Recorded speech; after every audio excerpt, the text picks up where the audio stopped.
Hey guys, it's Kathleen here, and today I'm going to be doing a spoiler-free review of Mass Effect 3's newest DLC, Omega. The leader of the Cerberus occupation is General Oleg Petrovsky. Petrovsky's army is massive, and he's got Omega locked tight. What's your plan? Keep them out. I've amassed a fleet of Merc ships. We're going to punch through enemy lines and invade. We'll stop at nothing to win. Sounds familiar. In this DLC, you team up with Aria and the series' first female Turian, Nyreen, to retake Omega from Cerberus.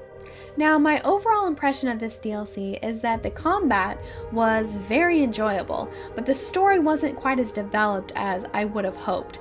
This is the opposite of Leviathan, because Leviathan, it was very strong on story but lacked adventure, and it's interesting that the opposite is happening with Omega. Now, I say this because it was very enjoyable playing the game. The introduction of new enemies was very enjoyable. However, the characters weren't as developed as I would have hoped. I would have liked to have seen more of Nyreen and even had her as a permanent squad mate, even though I knew that there were no permanent squad mates available from this DLC. I would have hoped that they would stress story at least at the end of this DLC. Another setback is, as I said, you don't get any permanent squad mates and you don't get a permanent hub. Now that is a big deal because this DLC is only 3 hours, maybe 4 hours if you take quite a bit of time to play it, but after those 4 hours are through, that's the end of the DLC, and it doesn't really contribute to the rest of the game in any significant way. And seeing as it's $15, I feel as though that's kind of steep for a price for this DLC. First thing I'm going to talk about is the combat, which is the strength of this DLC. I felt as though the combat was well paced and that the new enemies were introduced at the right moments. Overall, it had a good, as I said, pace to it that was satisfying and enjoyable. Now, the first new enemy that you're introduced to is the Rampart mech, which is a lot like the mech from Mass Effect 2, but on steroids.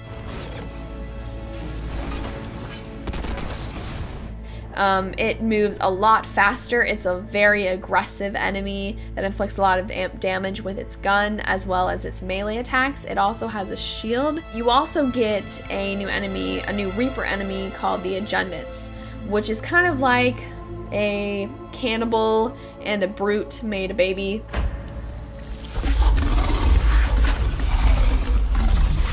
I liked that these enemies had different behaviors and approached you in different ways. BioWare has really come a long way in how the enemies interact with you as compared to Mass Effect 2 and Mass Effect 1. So I definitely enjoyed that. You also get new squad mates only for the duration of this DLC. So you get Aria, which is really exciting. I'm glad that I got to play with Aria. Finally, it was really great having her on the team, and she had some really funny lines along the way as well. Aria has the biotic abilities of Reeve and Carnage, which inflict a lot of damage on them by their own.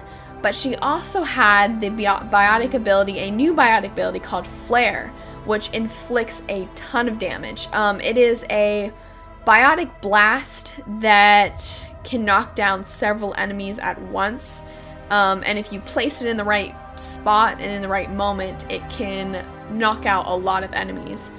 She also has a biotic ability called Lash. Now, it isn't quite as powerful as Flare, but I felt that it inflicts enough damage if you want to take a break from Flare, but I typically used Flare with her. Nyreen also has some biotic abilities. Her new ability is this biotic shield that covers her. The only downside to this is that she can't inflict damage while she has this shield up. This DLC also gives you a new assault rifle as well as new gun mods. The assault rifle worked pretty decently as far as assault rifles and Mass Effect 3 go. I'm not a big fan of the assault rifles in Mass Effect 3. The only weapon that I felt very attached to is the Widow, and I love that shotgun. I mean, I love that sniper rifle in both Mass Effect 2 and Mass Effect 3. But this inflicted enough damage, I believe, for an assault rifle. It was definitely better than the basic N7 assault rifle. But yeah, that's as much as combat goes. There was also some side missions which had a few Easter eggs in them from Mass Effect 2 and had some characters returning from Mass Effect 2, which I really enjoyed. I always enjoy seeing characters return and recognize my Shepard. This is Nyreen Kandros, ex-Turian military. We go way back. I've got a lot of questions, but they'll have to wait. Follow us, we'll get you to safety. Now I'm going to talk about story. The story of Omega had a lot of promise, and I really enjoyed it initially, but I felt as though they didn't quite follow through with some of these characters that they introduced. Now, I really enjoyed hearing the backstory of Aria and Nyreen. Nyreen is a fantastic counterpart for Aria. She's just as powerful and has just as much strength as Aria does, but in a very different way. Aria doesn't trust easily. I guess you're a good friend. I don't know. Are we, Aria? Aria is more on the renegade side of things, as in she would use her power and strength to deter the enemy or kill the enemy in any way possible, and people are pretty much expendable to Aria. To Nyreen, it is always about protecting as many people as possible, but she's just as brutal in that, and I really enjoyed the chemistry that they had together. I wish that there was more of that. Unfortunately, Nyreen wasn't as developed as I wanted her to be. I felt like they when the DLC ended, I felt kind of cheated out of having this character, because, you know, here they introduce finally the first female Turian, and there's so much I want to learn about being a Turian biotic and being a female Turian, but they just kind of cut it off before they allowed us to get attached to her character, and that profoundly bothered me. That was the one thing about the DLC that bothered me the most, was the fact that we didn't get to know Nyreen better. Now, Aria also made some decisions that were kind of troublesome. She did a lot of things throughout the DLC that made it harder to overtake Omega. We're ramming this station. Everyone brace for impact. What? Which, she was very rash. Like, she would make a lot of rash decisions, and was a little out of character. Like, Aria is very smart, but I mean, I think that she's smart and she would be tactful instead of making all these very hurried and destructive decisions. But maybe that's just because she was felt very rushed to save Omega. I don't know, but I thought that she made some very rushed decisions that were just plotty, honestly. Now Petrovsky made an interesting villain. I'm going to talk about Petrovsky. My first impression of him wasn't so great, because the first, there's this one scene that you get of him, and he's leaning over a chessboard, and he says this really corny line, "So it begins," as he knocks one of the chess pieces off. Or I don't really know how chess works, but he apparently is winning the game of chess, and he says, "So it begins."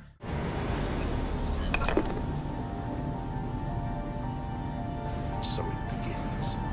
But after that, I heard things about his character that I found really interesting. Things that he made decisions that weren't necessarily evil. And so what I liked about that is that he had complexity to him, and I wish that they had portrayed that throughout, but there were those plotty little corny lines that bothered the heck out of me. But if you think about it, It would have been more interesting if the Elusive Man had gone that route, if the Elusive Man had been more human instead of just crazy and indoctrinated. So I did respect that about Petrovsky, is that he wasn't crazy or loopy or indoctrinated, but that he was human.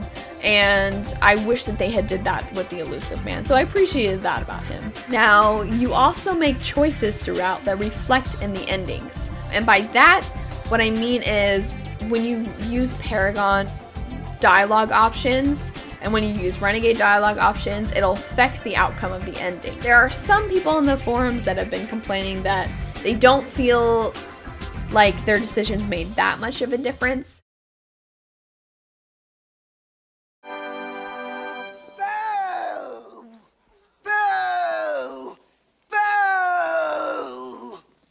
Why do you do this? Boo! Boo! Rubbish! Filth!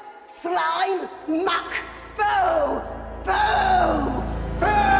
And I think that might be because when it ends, really. Like, this doesn't really contribute to the overall story in a big way, but it does affect the ending.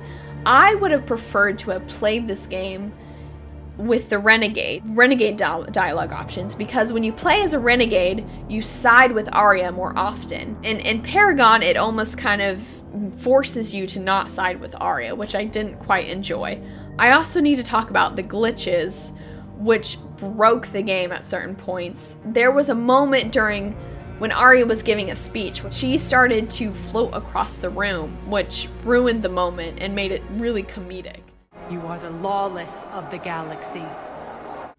My verdict is, it was enjoyable to play as I was playing it, but once it's over, it's just over. You don't get any new squad mates, you don't get any new hub. I would hope to have that with a $15 DLC. Now, I knew going in that I wouldn't have these things, so I wasn't disappointed about that at the end, but it didn't tie into the overall story enough for me to feel satisfied with the fact that it was 15 bucks. At the end of the day, you still get more war assets, and that's all that comes out of this new DLC. And that is kind of disappointing. Not saying that it was horrible. I don't think it was horrible, but $15 from what I got, it just wasn't good enough to pay that much for it, for a DLC that's only 3 hours long. So, like I said, there were some improvements, but there was just one plot thing in particular that happened at the end that bothered me the most. But I can't talk about this because it's a spoiler-free review.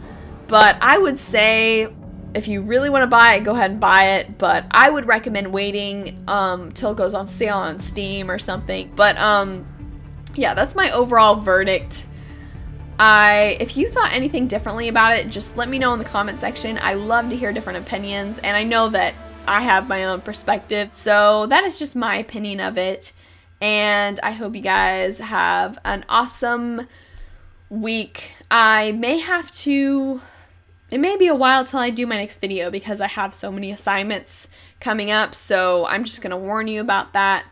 But yeah, that is my review, and I should go.